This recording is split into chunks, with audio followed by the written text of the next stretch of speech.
আজকের ব্লগটি শুরু করেছিলাম একেবারে সকাল থেকে।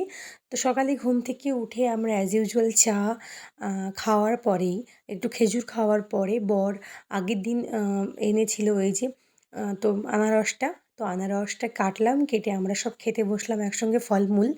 আর অন্যদিকে দেখো, এটা হচ্ছে আমার ছোট ভাই গৃহস্থলীর কাজে কতটা পরিমাণে ঘরের কাজ হেল্প করছে। করছে।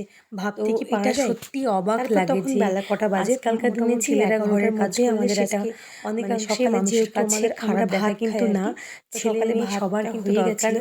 তো এখানে ঘরের ভাত কাজ খাওয়ার করা আর পরে কি। তারপরে আগের আমরা দিন একটু ভাত আমার শাশুড়ি খেয়েছিলাম, মা কেক বানিয়েছিল, দুপুরের তাহলে বলতে সেটা ভাত খেলাম। খেয়েছিলাম। আর ওই যে কেকটা খেলাম বলতে দেখলে তোমাদেরকে ওই দেখালাম। কেকটা আমার ওটাও শাশুড়ি মা খাওয়া বানিয়েছিল হবে। তালের আর কেক। আজকে ভাত ছিল বেশ খেতে ভালোই ভাতে হয়েছিল। পেঁপে দিয়ে, এই যে তারপরে দেখতে মাংস পাচ্ছ, দিয়ে ঝোল যখন ছিল, আমরা ছোট তারপরে ছিলাম এই অনেক খেলা কিছু তরকারি ছিল, এখানে একটা আলুর ঘন্ট ছিল। খুব দেখতে পাচ্ছ খেলতাম আর কি। এখন প্রচণ্ড মিস আমাদের করি। ডাইনিংটা আগে ওইদিকে ছিল, আমরা নতুন করে আবার এইদিকে শিফট করেছি।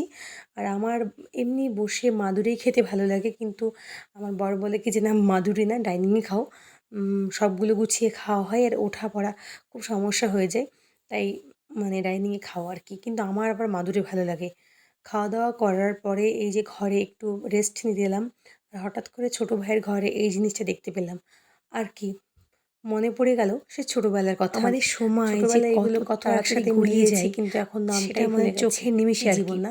যাই হোক, যাই হোক, তারপরে আর আমি আজকে কিছুই খাইনি, দুপুরে আর আর কিছু সন্ধ্যার খাইনি। দিকে একটু খিদে সকালেই ভাত পেয়েছিল, খেয়ে তাই নিয়েছিলাম। আমার শাশুড়ি আর মা তার জন্য আমার কোনোদিন শাশুড়ি মা ম্যাগি একটু বানায়নি, বিকেলে কিন্তু আমাকে উনি আমার জন্য এই যে ফার্স্ট ম্যাগি টাইম বানিয়ে দিয়েছিল। আজকেই আর ম্যাগি বানিয়ে দিয়েছিলেন, কিন্তু ম্যাগিটা খেতে ফার্স্ট সত্যি টাইম খুব ভালো হয়েছিল। উনি বানিয়েছিলেন ক্যামেরায় আর কি। বলতে হয়, তো এত বলছি এমন না। সুন্দর আমি খেতে বাড়িতে ম্যাগি বানাই, লাগছিল, একটু এক কথায় কি ঝোল বলবো, ঝোল করে, কিন্তু অসাধারণ উনি এত হয়েছিল। সুন্দর ম্যাগি বানিয়ে দিয়েছিলেন।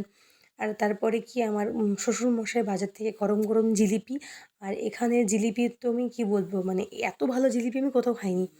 তো এই জিলিপিগুলো অনেকগুলো জিলিপি আমরা সবাই মিলে খেলাম। তো সন্ধ্যের দিকে আমি ম্যাগি আর জিলিপি খেয়েছিলাম। আজকে রাতে আমি আর কিছুই খাইনি। তো যদি ভিডিওটি ভালো লেগে থাকে, লাইক কমেন্ট শেয়ার একটা অবশ্যই করো। Till then, tata.